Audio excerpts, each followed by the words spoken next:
Salut les amis, j'espère en tout cas que vous allez bien tous et toutes. On se retrouve pour le journal du Mercato avec au programme de l'émission d'aujourd'hui on parlera de Mauricio Pochettino, ensuite on parlera de Cristiano Ronaldo pour terminer avec Olivier Giroud qui a donc fait son choix de son nouveau club. Ah, c'est le feuilleton de l'été, hein. C'est la storyline de l'été en clair. Mieux que littéralement Bray Wyatt contre Randy Orton, c'est la storyline Mauricio Pochettino, le Paris Saint-Germain, Leonardo. En effet, vous le savez, la semaine dernière, il était question d'un départ, et notamment du côté de Tottenham. Alors Leonardo, après les féminines, avait démenti en indiquant qu'il ne partirait pas, le rappelant sur des durées de contrat. Et ensuite, eh bien, on s'est dit qu'il allait rester au Paris Saint-Germain. D'ailleurs, des rumeurs semblaient l'indiquer. Eh bien, The Independent indique que la réelle rumeur d'un départ vers Tottenham serait tout à fait possible. D'ailleurs, le coach argentin a même validé l'idée. Comme dit plus tôt dans la semaine, la raison serait le manque de liberté que lui donnerait plutôt Tottenham.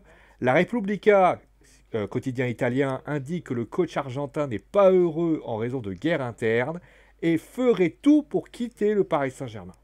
Face à cela, Leonardo a répondu qu'il en avait assez des rumeurs sur un éventuel départ du coach argentin. Il précise même parler avec lui tous les jours. Alors moi, si j'étais lui, s'il parle avec lui tous les jours, moi, ce que je lui proposerais, c'est peut-être de démentir tout ce qui se passe.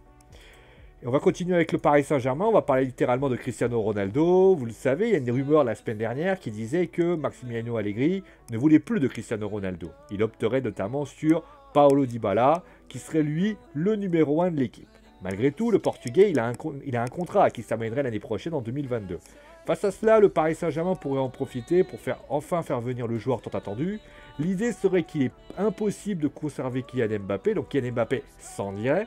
Et là, à ce moment-là, le Paris Saint-Germain répliquerait en faisant venir Cristiano Ronaldo en échange de Mauro Icardi. A priori, la Juventus de Turin serait prêt à le laisser partir pour la modique somme de 25 à 30 millions d'euros. Et pendant que j'y suis, une rumeur, c'est l'équipe qui l'annonce.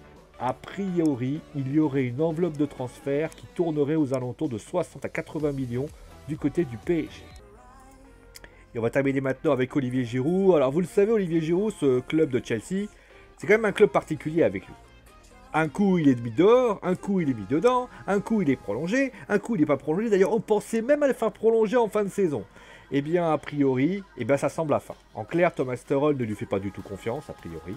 Et il semblerait qu'il ait fait son choix. L'attaquant français pense à Milan AC qui lui proposerait le même salaire que lui proposerait Chelsea, soit 4 millions d'euros par an. Au Milan AC à ce moment-là, Olivier Giroud pourrait soit jouer aux côtés de Zlatan Ibrahimovic ou en doublure de celui-ci. Et oui, donc, toutes les bonnes choses ont une fin. C'est la fin donc du journal du Mercato. J'espère que l'émission vous a plu. On se retrouve bien sûr demain pour plein d'informations. D'ici là, portez-vous bien. Gros bisous tout le monde. Et c'est mon démo parce que j'ai dit. Et vive le football!